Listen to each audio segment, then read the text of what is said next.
কাজে বন্ধু যেন হয় আখিরাতের সাথী। বন্ধু হবে কিসের সাথী? বন্ধু হবে আখিরাতের সাথী, বন্ধু হবে জান্নাতের সাথী, বন্ধু হবে নেক কাজের সাথী। ঠিক আছে ইনশাআল্লাহ? নেক কাজের। আল্লাহ কোরআনে বলছে, ওই যে আয়াত, ওই আয়াতে আল্লাহ বলছে নেক কাজের বন্ধুরা আমি আল্লাহ তাদেরকে ডাক দেব হাসরের ময়দানে, ইয়া ইবাদি, হে আমার বন্ধুগণ, বান্দাগণ, লা খাউফুন আলাইকুমুল ইয়াওমা ওয়ালা আনতুম তাহজানুন, আজকে তোমাদের কোনো ভয়ও নাই, চিন্তাও নাই। এরপরে আল্লাহ বলবে উদখুলুল জান্নাতা আনতুম ওয়া আজওয়াজুকুম তুহবারুন। বাহ!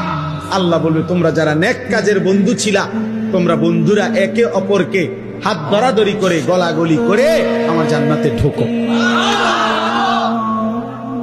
খোদার কসম, এটা কোরআন শরীফ। হ্যাঁ, এমনকি এই আয়াতের তাফসিরে আছে যে স্বামী স্ত্রী তারাও মূলত বন্ধু। যদি তারা একজন আরেকজনকে নেক কাজের সহযোগিতা করত, স্বামী স্ত্রীকে নামাজের জন্য উঠাইছে, স্ত্রী স্বামীকে নামাজের জন্য উঠাইছে, স্বামী স্ত্রীকে নেক কাজের দিকে ডাকছে, স্ত্রী স্বামীকে নেক কাজের দিকে ডাকছে, এরাও বন্ধু। আল্লাহ তাআলা বলবেন এই স্বামী স্ত্রী তোমরাও খুশি খুশি গলাগলি করে হাত ধরাধরি করে তোমরা জান্নাতে ঢোকো।